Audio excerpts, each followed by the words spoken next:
Hello students, let's see this question. The question says match the column. दो columns दिए आपको correct match find out करना है. या कॉलम वन में क्या लिखा हुआ है? ग्लाइसिन, जी से salt, neutral, molecule, low spin complex. और कॉलम टू के अंदर लिखा है an organometallic complex, bidentate, bidentate. और एक कॉम्प्लेक्स लिखा है के 4 FeCN6. फिर एस में लिखा है CONH33 Cl3. एंड टी में लिखा है पाई कॉम्प्लेक्स. ठीक है. सो एक एक करके देख लेते हैं. ग्लाइसिन, ग्लाइसिन क्या होता है? कुछ ऐसा होता है. ठीक है. Glycine is NH2 CH2 COOH होता है. ठीक है. तो इसे हम कहते हैं ग्लाइसिन. अगर इस ग्लाइसिन में से ये एसिडिक हाइड्रोजन निकल जाए तो ये क्या बन जाएगा? Glycinate. NH2 CH2 COO negative. और नाइट्रोजन के पास क्या है? लोन पेयर है. तो नाइट्रोजन का लोन पेयर और ऑक्सीजन का नेगेटिव चार्ज डोनेट किया जा सकता है किसी मेटल एटम को एक साथ. तो ये क्या कहलाता है? बाइडेंटेट लिगैंड कहलाता है. बाइडेंटेट होता है. ठीक है. तो ग्लाइसिन क्या होता है? हमारा बाइडेंटेट होता है. अब ये आपका ऑर्गेनोमेटालिक कॉम्प्लेक्स नहीं है, ये एक ऑर्गेनिक लिगैंड है. तो यहाँ पे कॉम्प्लेक्स लिखा है तो हम इसे कॉम्प्लेक्स की कैटेगरी में नहीं डाल सकते. ये लिगैंड है. ठीक है. और ग्लाइसिन, बाकी ये फॉर्मूला तो है नहीं ग्लाइसिन का, ये भी फॉर्मूला नहीं हो रही, पाई कॉम्प्लेक्स भी नहीं है. कॉम्प्लेक्स अलग चीज होती है, लिगैंड अलग चीज होती है. सो ए का मैच होगा क्यू के साथ में. सो ए का मैच क्यू के साथ में सिर्फ सेकंड ऑप्शन में दिया हुआ है, यानी कि सेकंड ऑप्शन ही करेक्ट है, बाकी सब गलत है. ठीक है. बाकी का बस चेक कर लेते हैं. बी का चेक कर लेते हैं. बी का लिखा है जी से सॉल्ट. जी से सॉल्ट क्या होता है? प्लैटिनम का एक कॉम्प्लेक्स होता है जिसमें प्लैटिनम से 3 क्लोरीन लगे रहते हैं. Cl Cl and Cl.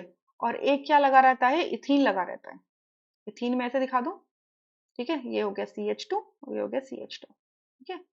और इस पूरे पे नेगेटिव चार्ज होता है, इसे हम कहते हैं जी से सॉल्ट.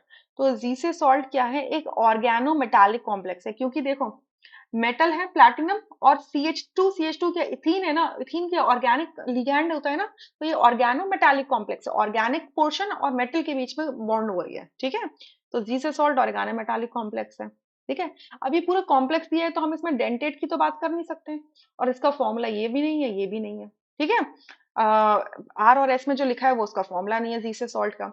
ये पाई पाई कॉम्प्लेक्स है. पी और टी का करेक्ट मैच लिखा हुआ है. पाई कॉम्प्लेक्स का मतलब क्या होता है कि आपका ये जो CH3 का जो पाई इलेक्ट्रॉन क्लाउड है ये लूजली हेल्ड है.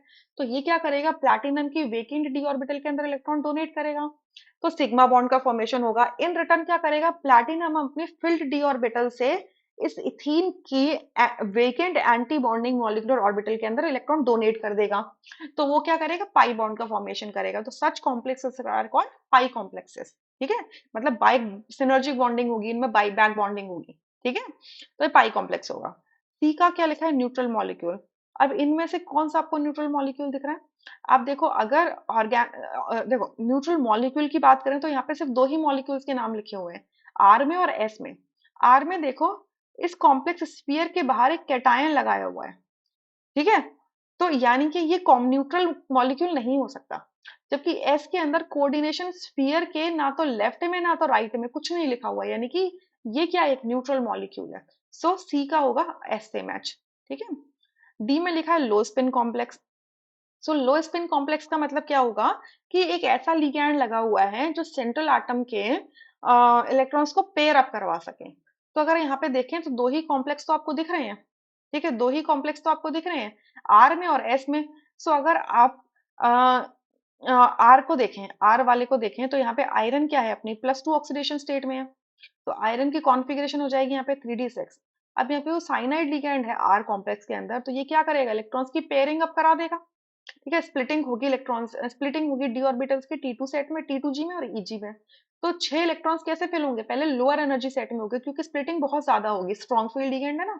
तो इलेक्ट्रॉन्स ऐसे फिल होंगे. ठीक है. तो सारे इलेक्ट्रॉन्स क्या है? पेयर्ड अप है.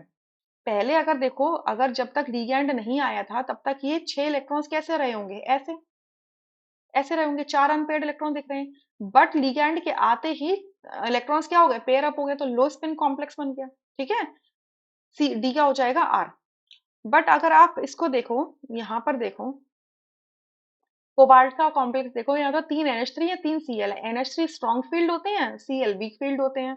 सो यहाँ पर दोनों का एक कंबाइंड इफेक्ट चलेगा, ठीक है, और एक दूसरे को इफेक्ट को नलिफाई करने की भी कोशिश करेंगे। क्लियर? सो इस वजह से यहाँ पर आप इसे लो स्पिन कॉम्प्लेक्स ऐसे नहीं कह सकते, क्योंकि ये एक हेट्रोलेप्टिक कॉम्प्लेक्स है, दो डिफरेंट टाइप के लिगेंड्स दिए हुए हैं। तो यहाँ पर इसको डायरेक्टली आप लो स्पिन कॉम्प्लेक्स नहीं कह सकते।